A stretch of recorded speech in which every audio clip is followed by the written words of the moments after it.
Sebelum ada kitab suci, sebelum ada syariat, trinitas, yoga, sebelum ada debat halal haram di grup WA, Jawa sudah mengenal makrifat. Bukan lewat ayat, tapi lewat angin. Bukan lewat khutbah, tapi lewat bisikan dedaunan, gemuruh gunung dan suara sungai. Orang Jawa dulu tak bertanya siapa Tuhanmu, tapi sudahkah kau menyatu dengan alam semesta? Mereka tak sibuk berlomba-lomba membangun tempat ibadah, tapi membangun kesadaran sadari diri. Mereka tak sibuk menghafal nama Tuhan, tapi belajar mempraktekkan manifestasi Tuhan dalam setiap laku-laku, dalam sabar, dalam welas asih, dalam tidak nyinyir. Makrifat Jawa itu bukan teori, ia laku, ia diam, ia tidak pamer praktek ibadah.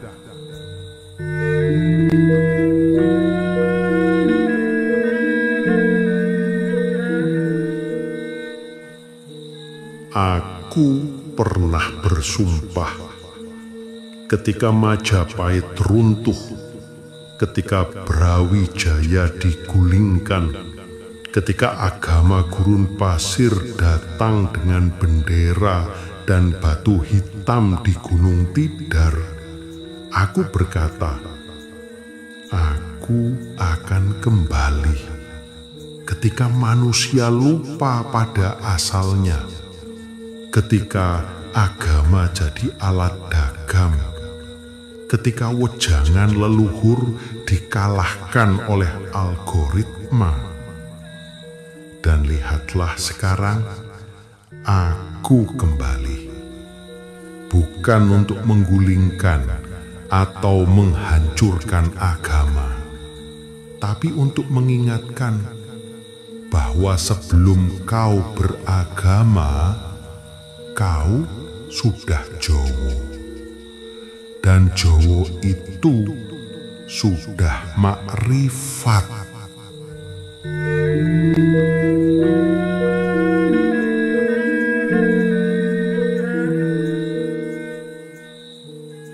Zaman sekarang orang sibuk cari Tuhan di YouTube. Ada yang bilang Tuhan itu satu, ada yang bilang tiga, ada yang bilang Tuhan itu energi, tapi tak ada yang bilang Tuhan itu aku ketika aku berhenti menyakiti. Orang sibuk debat tafsir, tapi lupa tafsir hidup. Sibuk cari surga, tapi lupa menyurgakan bumi. Sibuk cari dalil, tapi lupa jadi dalil bagi sesama. Aku Sabdo Palon, aku tidak anti agama.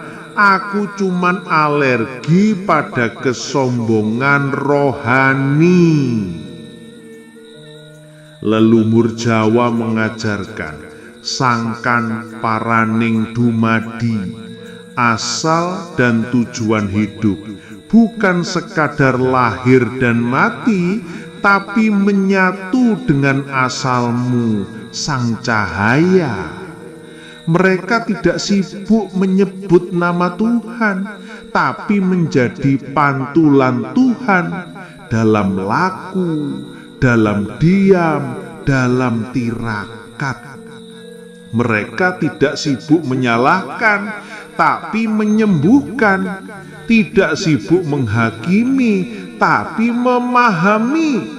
Makrifat Jawa itu bukan milik masa lalu. Ia milik siapa saja yang berani jujur pada dirinya sendiri.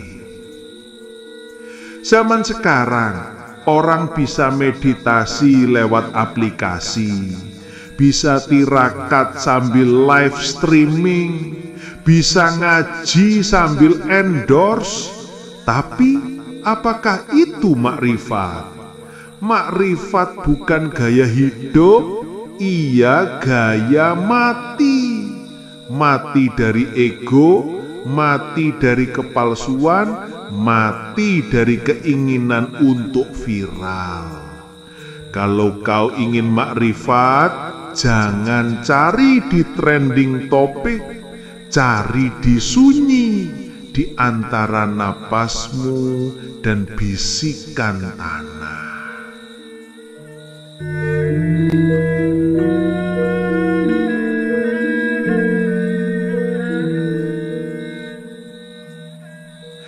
Sabdo Palon tidak pergi, ia hanya diam menunggu kau sadar bahwa Jawa itu bukan sekedar tempat, ia cara hidup, ia cara mencintai tanpa syarat, ia cara menyembah tanpa takut.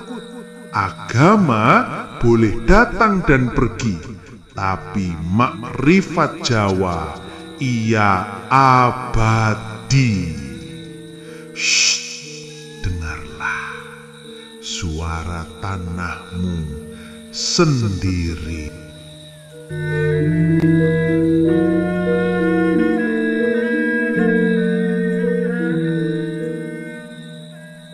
Nak, sebelum kitab-kitab tebal itu dibawa para pendatang, sebelum menara-menara ibadah menjulang, tanah Jawa ini sudah punya kitabnya sendiri. Bukan dari kertas, tapi dari batu, air, dan angin. Leluhurmu membaca langit seperti membaca surat cinta. Mereka menghafal arah angin, bukan untuk lomba layang-layang, tapi untuk tahu kapan menanam dan kapan berdiam. Mereka belajar dari padi yang merunduk, dari ombak yang datang dan pergi, dari bintang yang tak pernah salah janji. Makrifat itu, nak, bukan soal hafal nama-nama Tuhan dalam banyak bahasa. Makrifat itu ketika kau bisa melihat Tuhan di mata orang yang sedang marah padamu dan tetap tersenyum. Leluhur Jawa sudah sampai di situ, jauh sebelum ada undangan resmi dari agama-agama besar. Mereka tidak menunggu wahyu turun dari langit, karena wahyu itu sudah berbisik di dalam dada. Dulu orang duduk di tepi sawah, memandang matahari terbenam, lalu paham hidup ini cuma mampir ngombe. Sekarang orang duduk di kafe, memandang layar ponsel, lalu paham harga kopi naik. Jangan salah, nak, aku tidak bilang agama itu tak penting. Agama itu seperti perahu, tapi leluhurmu sudah bisa berenang sebelum perahu itu datang. Mereka tahu arus, tahu pusaran, tahu kapan harus mengapung dan kapan harus menyelam. Dan yang paling penting, mereka tahu air itu satu meski muaranya banyak. Makrifat leluhur Jawa lahir dari olah rasa. Mereka mengasah rasa seperti petani mengasah sabit. Pelan, sabar, tapi pasti tajam. Mereka tidak sibuk membuktikan siapa yang paling benar. karena mereka tahu kebenaran itu seperti angin, tak bisa kau genggam, tapi bisa kau rasakan. Sekarang banyak yang sibuk berdebat di dunia maya, lupa menanam padi di dunia nyata. Banyak yang hafal ayat, tapi lupa ayat-ayat alam. Nah, leluhurmu itu bukan orang sakti yang bisa terbang atau menghilang. Kesaktian mereka adalah bisa hidup tanpa merusak. Mereka menebang pohon hanya untuk membangun rumah, bukan untuk membangun ego. Mereka mengambil ikan secukupnya, bukan untuk pamer di pasar. Itulah makrifat, tahu batas, tahu cukup, tahu diri. Jadi, kalau kau mau belajar makrifat seperti leluhurmu, jangan buru-buru mencari guru di luar negeri. Mulailah dengan mendengar suara angin di halaman rumahmu. Mulailah dengan menyapa tetanggamu. Mulailah dengan menunduk, bukan karena kalah, tapi karena padi yang berisi memang merunduk.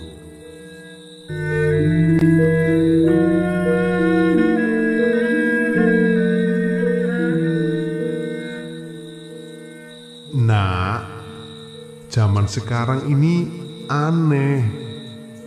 Dulu orang mencari guru, sekarang mencari followers. Dulu orang menunggu wejangan, sekarang menunggu notif. Aku lihat manusia sekarang seperti orang lapar yang berdiri di depan warung, tapi sibuk memotret menunya, lupa makan.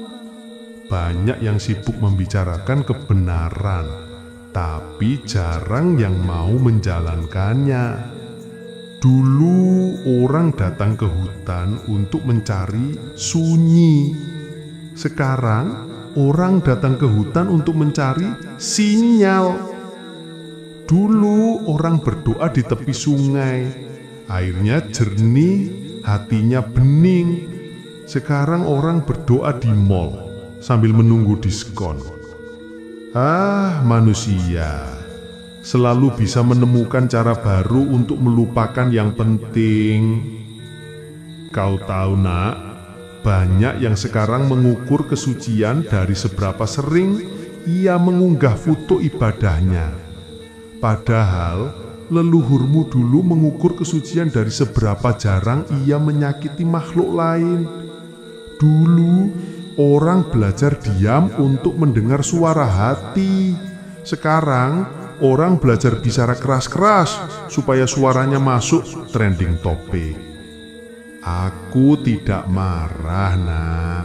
Aku hanya geli karena manusia modern ini pintar sekali membuat topeng. Topeng kesalehan, topeng kebijaksanaan, topeng kepedulian. Leluhurmu dulu tidak pakai topeng.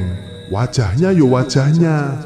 Kalau marah, marah. Kalau sayang, sayang. Tidak perlu filter. Sekarang banyak yang sibuk mengoleksi gelar dan sertifikat spiritual. Seakan-akan Tuhan akan bertanya, "Kamu lulusan mana?" Padahal yang Tuhan lihat itu bukan ijazah, tapi jejak. Jejakmu di bumi, jejakmu di hati orang lain. Nah, aku ini bukan anti kemajuan loh. Aku tahu dunia harus berubah. Tapi jangan sampai kemajuan membuatmu lupa pulang. Pulang ke rasa. Pulang ke olah batin. Pulang ke kesadaran bahwa hidup ini bukan lomba pamer, tapi perjalanan pulang. Kalau kau mau jadi manusia modern yang tetap waras, belajarlah dari leluhurmu. Gunakan teknologi untuk menyebar kebaikan, bukan kebencian. Gunakan kata-kata untuk mengobati, bukan melukai. Gunakan waktumu untuk menanam, bukan hanya menghitung hasil panen. Karena kalau kau sibuk mengejar semua yang bersinar, kau akan lupa bahwa yang paling berharga seringkali justru yang sederhana. Dan kalau kau lupa itu, ya kau akan jadi seperti orang yang punya sumur di halaman tapi mati kehausan.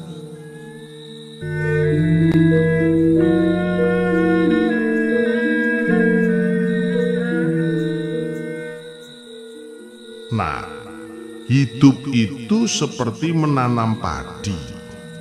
Kau bisa menanamnya di tanah subur, tapi kalau kau siram dengan racun, ya tetap mati. Begitu juga hati. Kau bisa isi dengan doa-doa indah, tapi kalau kau siram dengan iri dan dengki, ya tetap layu. Leluhurmu dulu paham satu hal sederhana. Langit tinggi, bumi rendah, manusia di antaranya. Artinya, manusia harus belajar dari keduanya. Dari langit belajar luasnya pandangan. Dari bumi belajar rendah hati.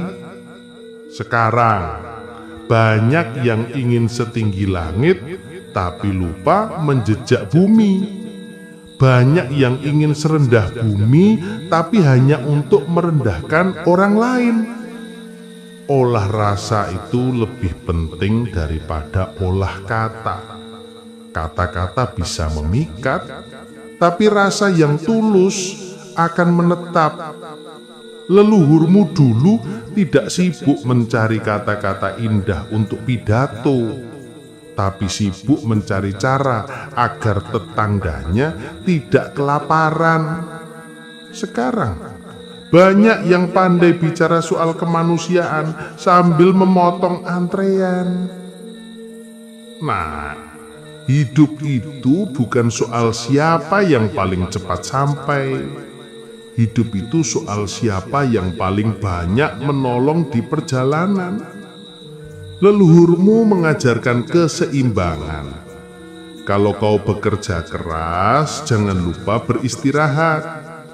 Kalau kau bicara, jangan lupa mendengar. Kalau kau memberi, jangan lupa menerima dengan ikhlas. Karena yang berlebihan itu selalu merusak, bahkan kalau itu kebaikan sekalipun.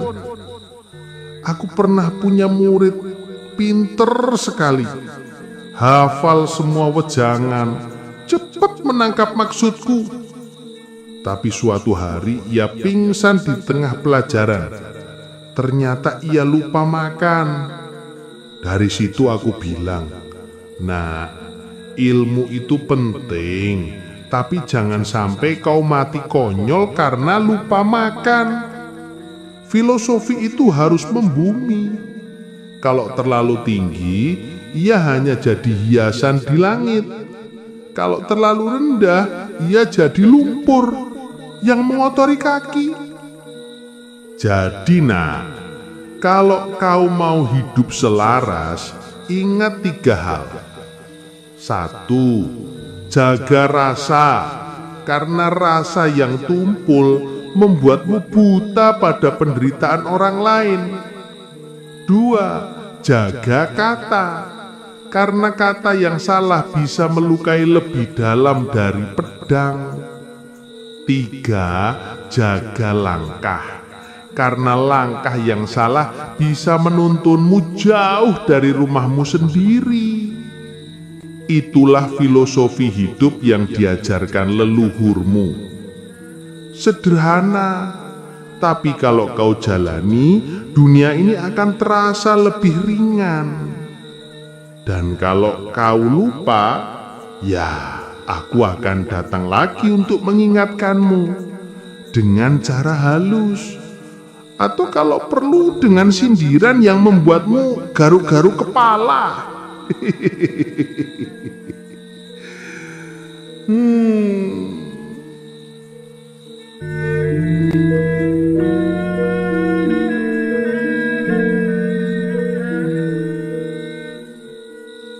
Mak, aku akan ceritakan satu kisah. Kisah ini terjadi entah kapan di hutan yang tak ada di peta. Malam itu bulan bundar menggantung rendah seperti lampu minyak yang lupa dimatikan. Aku berjalan sendirian, hanya ditemani suara kakiku di tanah basah. Di tengah hutan, aku bertemu seorang lelaki tua. Rambutnya putih, matanya tajam, tapi senyumnya seperti mata air. Ia duduk di atas batu, memegang kendi tanah liat. "Mau minum?" katanya. Aku mengangguk. Airnya jernih, dingin, dan entah kenapa rasanya seperti menghapus semua lelah. Setelah aku minum, lelaki itu bertanya, "Apa yang kau cari di hutan ini?" Aku jawab, "Aku mencari kebenaran." Ia tertawa pelan. "Kalau begitu kau tersesat. Kebenaran tidak tinggal di hutan, ia tinggal di hatimu. Hutan ini hanya cermin." Aku diam. Lalu ia menunjuk ke arah pohon beringin besar. "Lihat pohon itu. Akar-akarnya masuk ke tanah, cabangnya menjulang ke langit." Ia tidak pernah bertanya siapa yang benar atau salah. Ia hanya tumbuh, memberi teduh, dan mati dengan tenang. Aku mengangguk, tapi dalam hati aku geli. Pohon saja bisa begitu, kenapa manusia ribut terus? Lelaki itu lalu berkata, "Kalau kau mau makrifat, belajarlah dari air. Ia mengalir ke tempat rendah, tapi justru karena itu semua makhluk datang kepadanya." Aku tanya, "Kalau airnya kotor?" Ia tersenyum. "Kalau kotor, ia akan mencari jalan untuk membersihkan dirinya. Kalau tidak bisa, ia akan diam sampai lumpurnya mengendap." Aku ingin bertanya lagi, tapi ketika aku menoleh, lelaki itu sudah hilang. Yang tersisa hanya kendi tanah liat di atas batu, kosong. Aku bawa kendi itu pulang. Sampai sekarang kendi itu tidak pernah terisi air lagi. Tapi setiap kali aku melihatnya, aku ingat, kebenaran itu bukan sesuatu yang bisa kau simpan di wadah. Ia harus mengalir. Nak, kisah ini mungkin terdengar seperti dongeng, tapi begitulah wejangan. Kadang ia datang dalam bentuk cerita, kadang dalam bentuk sindiran, kadang dalam bentuk tawa. Leluhurmu dulu paham bahwa pelajaran yang paling